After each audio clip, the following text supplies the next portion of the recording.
Selamat siang, jumpa lagi dengan Denok Ayu Novel. Bagaimana kabar sobat semua? Sebelum kita mulai cerita ini, ayo kita subscribe, like, komen, share dan nyalakan loncengnya untuk mendapatkan notifikasi terbaru ketika Mimin mengupload video barunya. Menantu bodoh yang hebat, bab 709 membawa kehancuran pada diri sendiri. 1. Pentagram Sekte Tianqi sekuat itu. Bahkan seorang master super seperti pria bergigi tajam pun sekarat hanya dengan satu jurus. Pria bergigi tajam itu jatuh ke tanah. Darah segar menetes dari seluruh tubuhnya, dan sosoknya sangat mengerikan untuk dilihat karena ada banyak lubang yang ditembus oleh anak panah air itu. Dia telah kalah, dan kekalahannya itu sangat menyedihkan hingga membuat orang-orang tidak berani melihatnya. Jantung Dimas Wu berdegup dengan kencang, matanya dipenuh dengan ekspresi keengganan, dan dadanya sangat sesak. Bagi Dimas Wu, hasil ini adalah pukulan telak baginya. Dia baru saja menyaksikan kemenangan pria bergigi tajam itu, dan harapan baru pun muncul di hatinya, tetapi dalam sekejap mata, pria bergigi tajam itu jatuh ke akhir yang menyedihkan, dan itu membuat Dimas Wu tidak bisa menerimanya. Para murid elit Sekte Tianqi yang hampir mencapai ratusan itu masih berada dalam pentagram, tetapi mereka telah berhenti menyerang, dan menunggu instruksi dari sesepuh kedua. Keempat sesepuh tentu saja terlihat sangat gembira. Pria bergigi tajam itu telah menekan mereka hingga mereka tidak bisa melawan, dan membuat mereka benar-benar kalah. Sekarang, ketika mereka akhirnya melihat hasil buruk dari pria bergigi tajam, kekesalan di hati mereka akhirnya hilang, dan itu membuat mereka merasa lega.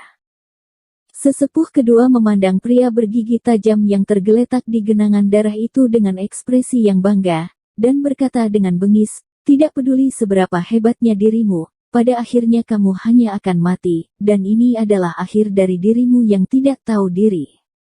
Tidak peduli berapa kali dia kalah di tangan pria bergigi tajam, sesepuh kedua tetaplah sesepuh kedua.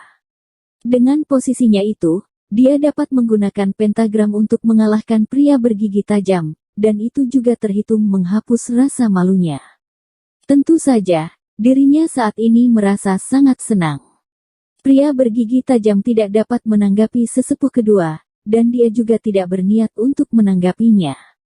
Dia terbaring lemah di tanah, berusaha keras untuk memulihkan tenaganya, dan menyembuhkan luka-lukanya secara diam-diam. Namun, kali ini lukanya terlalu parah, dan meskipun dia bisa memulihkan tenaga dan menyembuhkan lukanya, itu juga memerlukan banyak waktu dan energi sejatinya.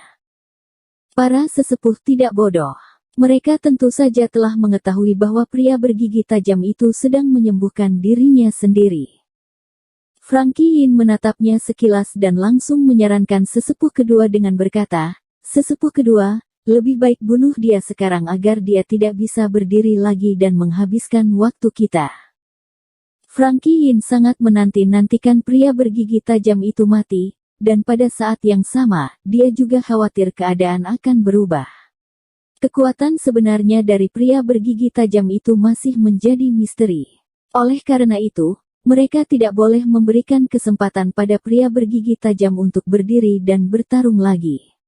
Selagi dia terluka parah sekarang, mereka harus membunuhnya dan memberhentikan semua masalah, dan hanya dengan begitu, Frankie Yin baru bisa merasa lega.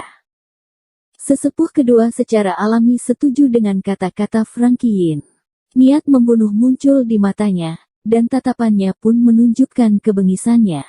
Tanpa ragu-ragu, dia langsung memerintahkan murid elit yang berada di pentagram dengan berkata, "Serangan 10.000 pedang." Serangan 1000 pedang juga merupakan semacam jurus pentagram. Jurus itu sangat kuat dan bisa membunuh orang secara instan, dan merupakan jurus pembunuh yang tidak perlu diragukan. Berhenti.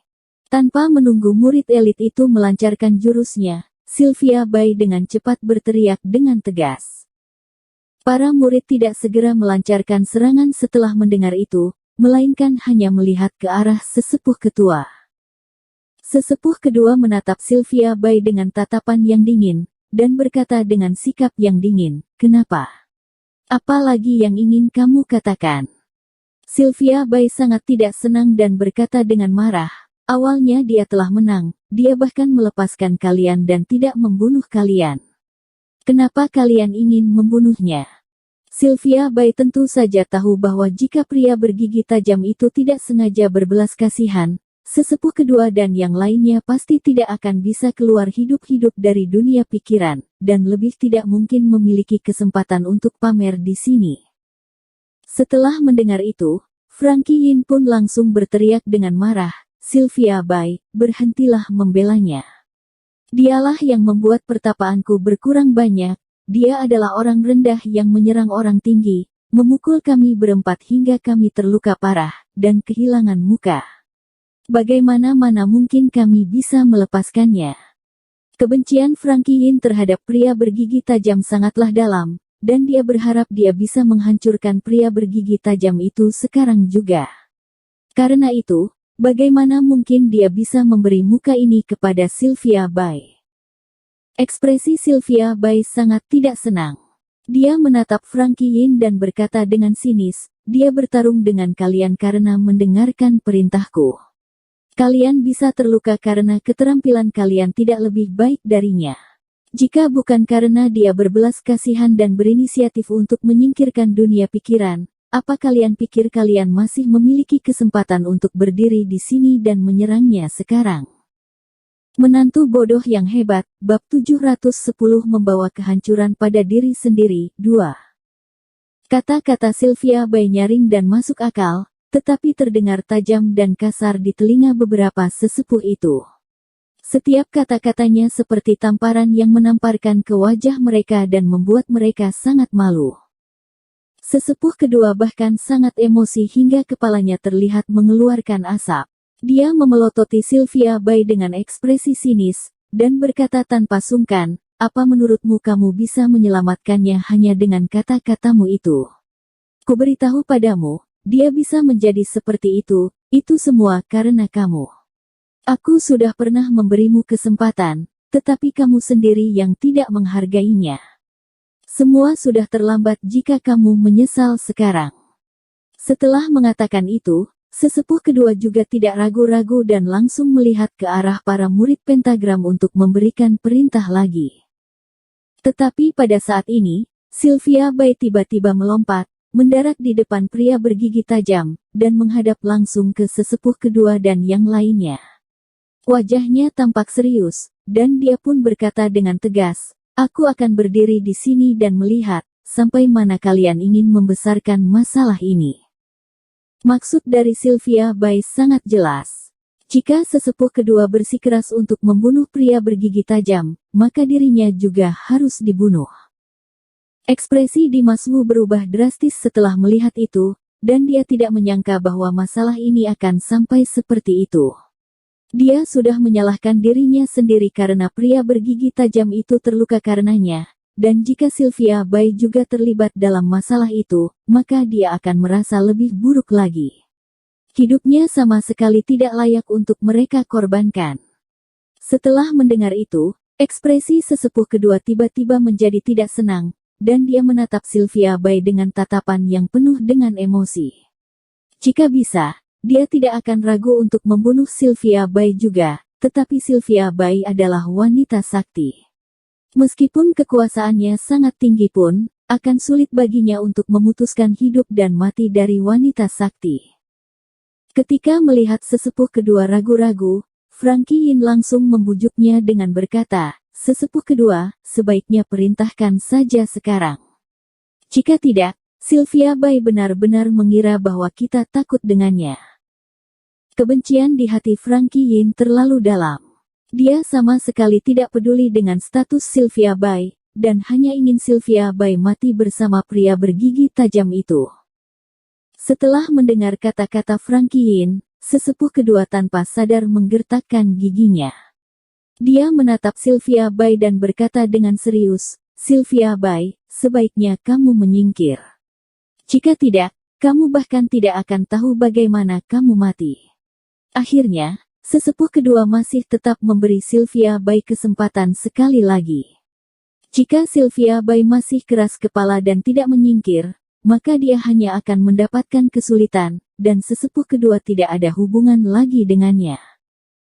Tanpa mengedipkan matanya, Sylvia Bai langsung menjawab, aku tidak akan menyingkir.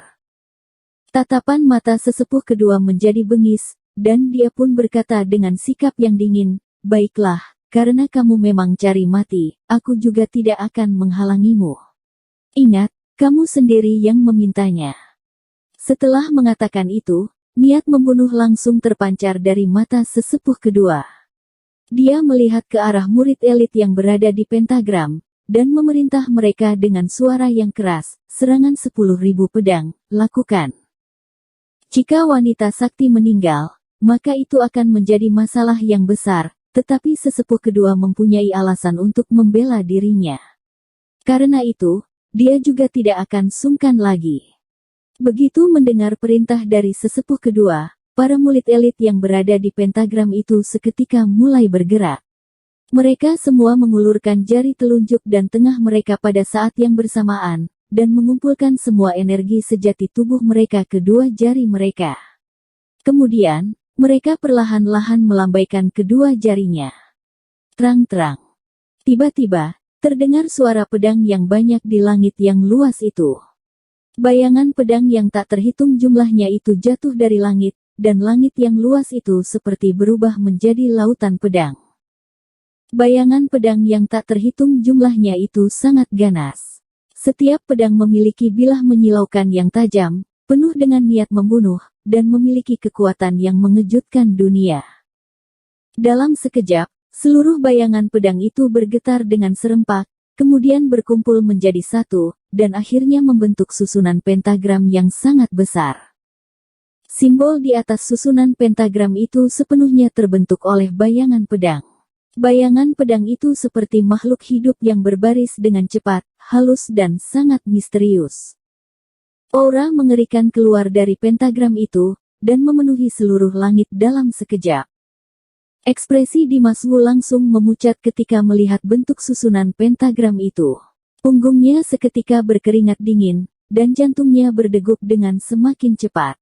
Dia sangat khawatir, tetapi juga tidak berdaya, dan hanya bisa melihat itu semua terjadi. Siu. Dengan aura penghancur yang bisa memusnahkan semua roh, susunan pentagram raksasa dari bayangan pedang itu tiba-tiba menyerang ke arah Sylvia Bai dan pria bergigi tajam. Bersambung. Terima kasih kepada kalian yang telah menonton video ini. Jangan lupa tekan tombol subscribe-nya dan nyalakan notifikasinya untuk mendapatkan video-video seru lainnya dari Denok Ayu Novel.